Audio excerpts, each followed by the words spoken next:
What do Marcus Aurelius, Leonardo da Vinci, Benjamin Franklin, and Virginia Woolf had in common? They mastered a habit so simple that you might overlook it: journaling. But don't be fooled by its simplicity. Journaling has the power to reshape your thoughts, clarify your goals, and transform your life. In this video, I'm sharing everything that I've learned from 5 years of consistent journaling. The tools you need, how to get started, what to actually write, mistakes to avoid, tips for staying consistent, and some surprising lessons I've picked up along the way. Let's dive in. So now let's talk about the tools. Tools play a pretty important role when it comes to journaling. And as a beginner, it's your job to experiment and to find what works best for you. Journaling can be done digitally or with pen and paper. I've experimented a lot over the years, and I find that the best method for me is to combine the two. I love combining two methods because it's just more flexible that way. Sometimes one of your tools might not be available. For instance, when you're out in a city, you don't always have your notebook and your pencils. So it's a nice idea to just pull out your phone and write whatever you like. Sometimes the battery on your laptop might be dead, and then you would grab your notebook and write whatever you want. So you don't have to fixate on one tool and choose only one method. Just pick something that you like and continue with that. If you decide to stick to a physical notebook like this one, then my advice would be to pick something that you really like. Just invest one time and find something with a really good quality. Pay attention to the quality and thickness of the paper. Consider the size of the notebook because you don't want to have something too small or too big. And also choose something that looks pretty and that you want to return to on a daily basis. Then you will be more likely to do it every day. I know that a lot of people say that tools are not that important and you can use anything that you want, but in my opinion, if you invest more money into it, then you will be more likely to continue. Besides, if you really like your tools, then you will enjoy the process of journaling more. When it comes to apps, you can use literally anything that you want. Some people like Notion, some people use Obsidian, and some people journal in Apple Notes.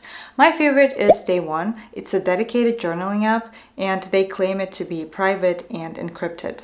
So you might say that journaling with pen and paper is safer, and it's up to you. I personally do feel safer when I journal on pen and paper because apps unfortunately don't guarantee you anything. If I want to talk about something extremely personal, I would probably pick pen and paper. I wouldn't write it in an app because I just don't trust them enough. Well, I would say your job is to experiment and to find something that feels safe and that feels comfortable. So experiment, just experiment. So if you're using physical journal and you see it as this one tool only thing, I think you should change your mindset because there are a lot of interesting ways in which you can use your journal. For instance, some people like to doodle in their journals. It's called visual journaling. Other people like to plan in their journals, and it's very similar to bullet journaling. Others love to paste stuff in their journals. For instance, you might paste pictures or tickets, and it will look like a scrapbook. So don't assume that you can only write words in your journal. You can do various things, and you can get as creative as you want. It depends on you. Now, let's talk about the most important question that a lot of people ask. What do I write in my journal? There are many journaling techniques that you can try. Some people like free writing, which means you just sit down and you write everything that comes to your mind.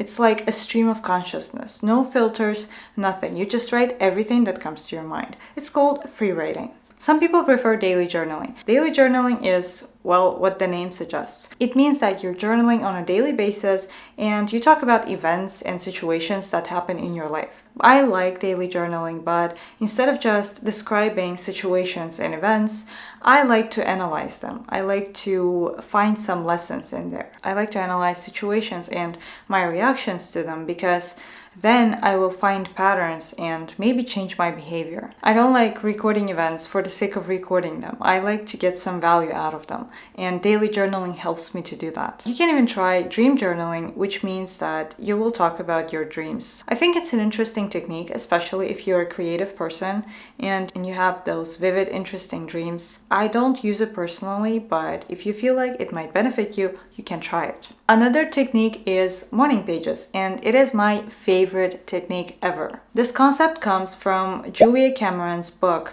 The Artist's Way. Please don't be fooled by the name of the book.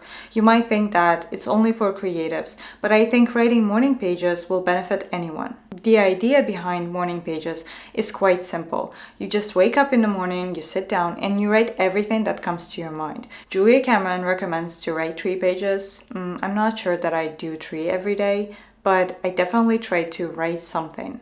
You just write everything that comes to your mind. Even if you don't know what to write, you say, well, I don't know what to write. To me personally, it serves as a brain dump and it gives me clarity. And I kind of let go of all negative emotions at the beginning of the day, so I don't have to deal with them later. Some people enjoy prompt-based journaling. Prompt-based journaling is ideal if you don't know what to write about, if you want to write about something but you're not sure about the topic. You can go on websites like Pinterest and you will find some interesting prompts. Prompt journaling is quite interesting for those who want to discover more about themselves, who want to ask interesting questions and answer them. So if you want to challenge yourself, if you want to see some patterns and some hidden mindsets, some limiting beliefs that you have, if you just want to learn more about yourself as a person, if you want to discover your personality on a deeper level, prompt-based journaling is a great tool to do that. Last but not least, gratitude journaling. Gratitude journaling is great if you want to finally see the beautiful things that you have in your life, because in our daily lives we generally don't notice a lot of stuff. We just have all those negative emotions and thoughts and we forget to appreciate what we have. If you want to stop living on an autopilot and if you want to appreciate your life more, gratitude journaling is a great tool to do that. When you talk about things that you're grateful for, your brain releases happy hormones. So it's scientifically proven to be beneficial for us. So if you feel like you want to be a happier person in general, it's a great way to do that. So now let's talk about things to avoid when journaling. The first thing that you have to avoid is obviously perfectionism. Perfectionism is the enemy, of simply everything. So if you want to have a journal, please don't assume that your journal has to be perfect, that it has to be clean, that every single page has to be pretty, cursive letters, beautiful handwriting. Every page should be neat and beautiful. Please don't assume that. You don't have to have this perfect journal. You don't have to write your entries with a classical music playing in the background, with a fountain pen, and with candlelight. It doesn't have to be aesthetic. You don't have to romanticize the process of journaling. Journaling is simply a tool that you can either use or you can completely ignore. So let go of your perfectionism. You can doodle in your journals, you can plan, you can write whatever you like. It doesn't have to be beautiful and it doesn't have to be perfect. Ignore perfectionism completely. Nobody is going to read your journal. It's yours only, so you can do whatever you like. The second thing is let go of judging your thoughts, judging your emotions, and your opinions. Don't judge yourself. Just try to be as open and vulnerable as possible. Write everything that you think and just observe your thoughts. Don't try to censor them. Don't try to control your thoughts. Don't try to do anything. Just write everything that comes to mind. Your journal is a place where you can discover the truths about yourself. You can discover your bad and good sides. So if you try to censor yourself or if you judge yourself, then it's not going to be productive for you. You won't get any value out of journaling if you do that. Just try to be open and write whatever you like, because your journal is the perfect place to do that. Another important thing about journaling is don't complain all the time in your journal. You might say, well, you just said that I shouldn't censor myself. But if you associate complaining with journaling, then the only thing that you will do there is complain, non-stop complaining. Complaining is alright to some degree, but when you only complain on those pages, it's not going to be fun to reread them later. You're not going to learn anything. When you just constantly complain about stuff, your journal turns into a very counterproductive place. Even if you complain about something, try to also talk about the positives. Try to see what was good about that situation. Try to find some lessons. Nobody likes people who complain too much. So even if you tend to complain a lot, try to change that and try to see the good sides of things. And the last commonly asked question about journaling: how to stay consistent. The best way to stay consistent is to do something that you enjoy and something that you love. So I think your job here is to enjoy journaling as much as possible. As I told you before, find a notebook that you like, find an app that you enjoy. If you like coffee, you might drink your coffee when you're journaling. If you like certain music, you can listen to that music. Just try to find tools that make the process enjoyable. For me, I just love journaling so much that I've never even thought of quitting, even once. So yeah, if you really want to be consistent with journaling, try to turn it into something that you really like. Try different techniques of journaling and find the one that you enjoy most. For me, it's morning pages. For you, it might be something else. Always keep your journal visible. Don't hide your journal in drawers. Don't put it away. Always keep it visible on your desk or somewhere that you can easily find it. Because if you just put it in your drawer, you might easily forget about it. Your job is to constantly see it, is to remind yourself that, hey, I have this habit and I want to be consistent. And at first, you might forget about it, but then it will be so embedded into your life that it's going to be impossible to forget about it. It's going to turn into a habit. Create as many positive associations with journaling as possible. Light candles, listen to your favorite music, drink your coffee or tea. Just do something that you really enjoy while writing your journal entries. And then instead of feeling like a chore, it's going to feel like something that you really enjoy. For me, at this point, journaling is not a habit. It's more like a hobby. Now let's talk about the benefits of journaling that I've noticed over the years. As I told you, I started journaling in 2019, and since then, not even once have I thought of quitting. Journaling is so embedded in my life that I can't even imagine living without it. So the first benefit that I've noticed is that journaling is very helpful in processing emotions and thoughts. Whenever something good or bad happens in my life, the first thing that I do is I write about it in my journal. And it helps me to process those events more easily. Instead of escaping my thoughts with cheap dopamine, like binge watching Netflix or scrolling on social media, I just write everything down on paper. By writing everything down, I process situations right after they happened.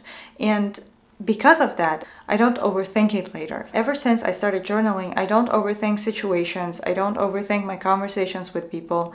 Because in my mind, the moment I put something on paper, I externalize that thing and I don't need to think about it anymore. I used to have a pretty bad habit of overanalyzing everything, overcomplicating everything. But since I started journaling, I stopped doing that so much. In that sense, journaling helps me to process all my negative and positive emotions and thoughts, and I spend less time and energy thinking about them later. If you tend to overthink everything in life, I think journaling might be a good solution to that. The second biggest benefit for me is clarity of mind. Sometimes when I have ideas or thoughts, everything feels very messy and ambiguous. But when I journal about it, I start to see things clearly.